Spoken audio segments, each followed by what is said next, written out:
योगीराज भगवान श्री कृष्ण की नगरी मथुरा में प्रमुख समाज सेवी स्वर्गीय श्री जमनादास चौगानी जी पाठक का जन्म शताब्दी महोत्सव मनाया जा रहा है, जिसके उपलक्ष्य में नवदिवसीय अष्टोत्तर शत श्री रामचरित मानस पाठ 108 नवन पारायण का आयोजन हो रहा है, जिसमें व्यासपीठ पर डॉक्टर लवनाथ जी व डॉक्टर कुशनाथ जी विराजमान हैं। उनके सानिध्य में इसका भव्य आयोजन हो रहा है। इस आयोजन में 108 ब्राह्मणों द्वारा सामूहिक स्वस्वर पाठ किया जा रहा है। कार्यक्रम 15 दिसंबर से 23 दिसंबर के मध्य हो रहा है, जिसमें नित्य विभिन्न प्रसंगों का वर्णन व्यासपीठ से हो रहा है व नित्य विशिष्ट सम्मानित संतों व आचार्यों के प्रवचन द्वारा भक्तों को लाभ अर्पित भी किया जा रहा है। दिनांक 21 दिसंबर गुरुवार को श्री सुंदरकांड के प्रसंग का वर्णन हुआ। इस आयोजन में वृंदावन के प्रेम मंदिर से घनश्याम कृपालु जी महाराज ने श्री राम जी के विषय में व भक्ति के विषय में बताया व श्री रामचरित मानस ग्रंथ पर प्रकाश डाला। जैसा कि आप लोग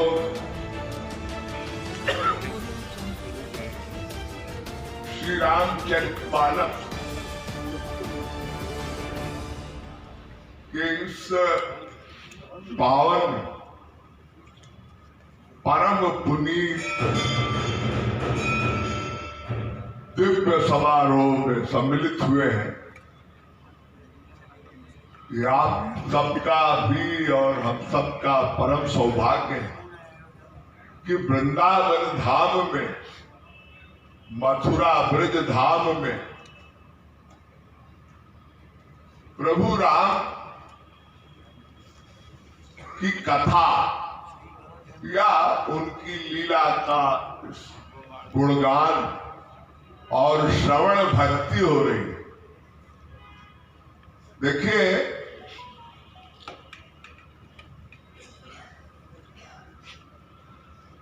रामचरित मानस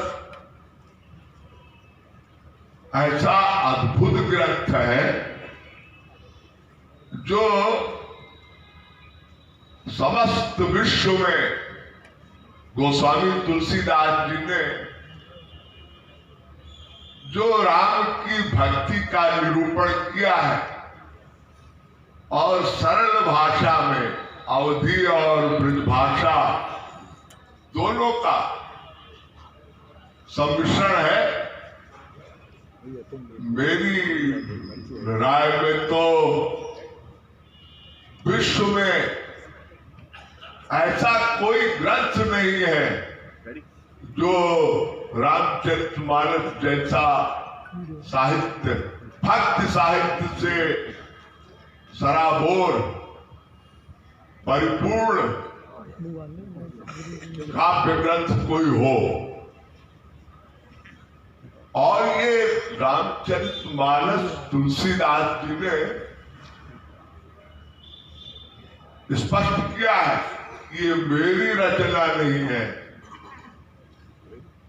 तुलसीदास जी कहते हैं, नाना पुराण निगमागम सम्मतम यत् स्वान्तः सुखाय। मैंने वेदों का, उपनिषदों का, पुराणों का जो सार है, सारभूत तत्व है,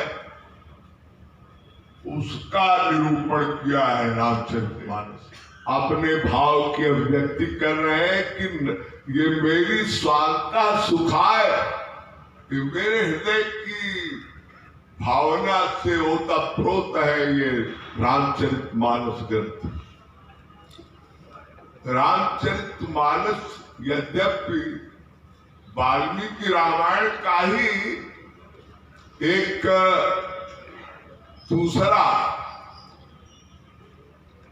उसी का ही अनुवाद कहिए या उसी की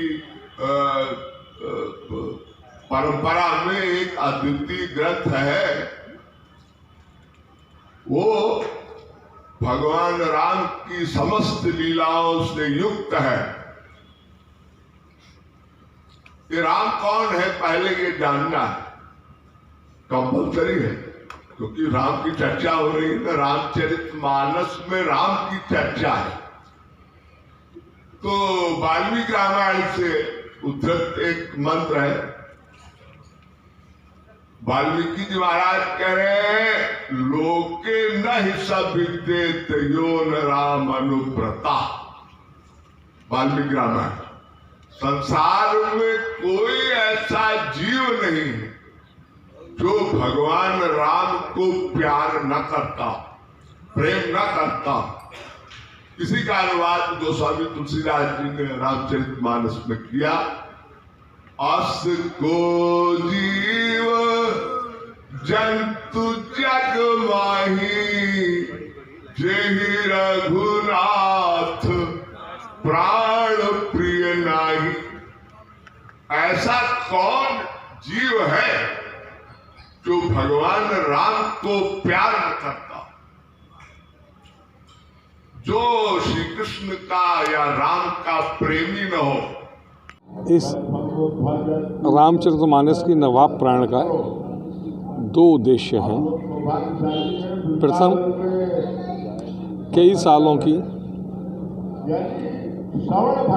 धर्मभीरू जनता के संग्राम के उपरांत राम जन्मभूमि के पावन मंदिर में रामलला विराजमान आएंगे, तो सभी संतों का आह्वान था कि जगह जगह उससे पहले रामचरितमानस का पारायण हो। उसके साथ साथ ये सुंदर संयोग है, मेरे पिताजी के बड़े भाई स्वर्गीय श्री जमनादास जी, उनके जन्म के 99 साल पूरे होके 100वें साल में प्रवेश कर रहे हैं। वो हनुमान जी के अनन्य भक्त, रामचरितमानस के प्रकांड पंडित, गृहस्थ में रहते हुए भी साधु स्वभाव, परोपकार की भावना, नए नए सामाजिक कृत्यों की स्थापना में उनकी रुचि थी। तो उनकी मधुर स्मृति में मेरे परिवार ने निर्णय लिया कि मैया जी की 100वीं जन्म तिथि पे सबसे अच्छी श्रद्धांजलि होगी कि जिस चीज़ को सबसे ज़्यादा मानते थे, जिस मानस के आदर्शों को उन्होंने अपने जीवन में उतारा, क्यों न उनका नवाब प्राण करके उनको श्रद्धांजलि दी जाए। ये इस कार्यक्रम का दूसरा उद्देश्य है। मैं मानता हूँ भगवान राम को हम और आप सब लोग भगवान मानते हैं, भगवान है भी, लेकिन एक उनका दूसरा रूप भी है कि जहाँ उन्होंने परिवार की स्थापना के लिए, समाज की स्थापना के लिए, नारी के उत्थान के लिए, जाति पाति की प्रथा को ख़त्म करने के लिए जितने भी गुण देखें और जितने भी हम कहें वो कम पड़ेंगे।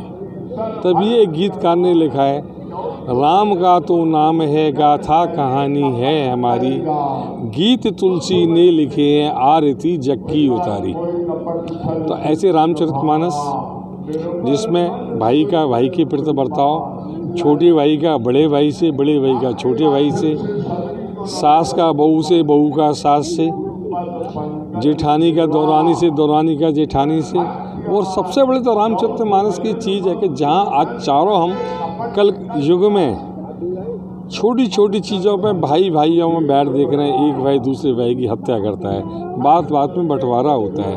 वहाँ अयोध्या के इतने बड़े साम्राज्य को वो एक माँ की आज्ञा से छोड़ के वन को गए, और पिता की आज्ञा से जिस राज्य को भरत जी ने प्राप्त किया, वो भात प्रेम के कारण उस राज्य को छोड़कर राज्य की रच को अपने सिर पर रख के चित्रकूट में भगवान राम को मनाने चले गए। मेरे हिसाब से ऐसा संसार के किसी भी अन्य साहित्य में कोई भी उल्लेख नहीं है, ना ऐसी कहीं भी उसकी पुनरावृत्ति देखने को मिलती है। अखिल ब्रह्मांड नायक 16 कलावतारी योगीराज कृष्ण की नगरी में मर्यादा पुरुषोत्तम श्री राम की गाथाओं का गुणगान किया जा रहा है। ऐसे में क्या भिन्न नजर नहीं आता है? नहीं, भगवान राम और कृष्ण तो एक ही हैं। और अगर आप रामचरितमानस में चलें तो भगवान शंकर ने जब कामदेव को दहन किया है तो उसकी पत्नी रति को वो वर दे रहे हैं, सांत्वना दे रहे हैं। जब यदुवंश कृष्ण अवतारा, जब यदुवंश में कृष्ण का अवतार होगा तब हे रति कृष्ण पुत्र के रूप में आपका उनसे मिलन होगा। दूसरा, अगर आप मथुरा के संयोग को देखने जाएं तो जब मथुरा में लवणासुर का अत्याचार बढ़ गया था तो मथुरा के माथुर चतुर्वेदी ब्राह्मण, जिनको चतुर्वेदियों के नाम से जाना जाता है, वो भगवान राम के दरबार में गए और भगवान राम से प्रार्थना की। तब भगवान राम ने अपने छोटे अनुज शत्रुघ्न जी को मथुरा की रक्षा करने के लिए भेजा। आज मथुरा के मानिक चौक में जो बराई जी की स्थापना है, श्याम बराई जी की, वो भी भगवान राम लंका विजय करके लाए थे और विभीषण ने उनको भेंट किया। और आप जब भुसंडी रामायण में जाएंगे तो जगह जगह भगवान राम का वृत्त से संबंध मिलेगा। ये कहते हुए मुझे बड़े आंतरिक सुख की अनुभूति हो रही है। हरवंश पुराण चलें जिसमें भगवान कृष्ण के चरित्र का वर्णन है, तो कृष्ण के द्वारका में भी रामलीला का आयोजन होता था, उसमें वर्णन है। और भगवान कृष्ण के पुत्र शाम्ब उसमें हनुमान जी की भूमिका निभाते थे। इसके अलावा या ब्रज में जाएं तो ब्रजवासी सब मल्ल विद्या के शौकीन, तो राम भक्त हनुमान जी की जगह जगह उपासनाएं, हर अखाड़े में हनुमान जी मिलेंगे, चाहे वो किसी भी जाति के हों, किसी भी धर्म के हों, किसी पंथ के हों, किसी भी मजहब के हों। ये कहते हुए मेरे को बड़ी खुशी हो रही है जब कृष्ण अवतार में भगवान कृष्ण ने हनुमान जी से आग्रह किया कि आपको महाभारत के युद्ध में चलना है, तो भगवान कृष्ण बोले कि मैं बिना सत्संग कहीं नहीं जाऊंगा। बोले वहाँ सत्संग होगा। अब आप कहेंगे युद्ध में सत्संग का क्या काम? तब युद्ध होने वाला था और अर्जुन को मोह हुआ। अर्जुन की ध्वज पे हनुमान जी विराजते थे और अर्जुन का नाम था कपिध्वज। तब भगवान ने जो गीता के 18 अध्याय वो अर्जुन को नहीं सुनाई थी, अर्जुन तो थे ही, वो परमवीर हनुमान जी को सुना रहे थे। रामचरितमानस ग्रंथ की पूजा हर गृहस्थ को अपने घर में करनी चाहिए, हर गृहस्थ को अपने यहाँ रखना चाहिए।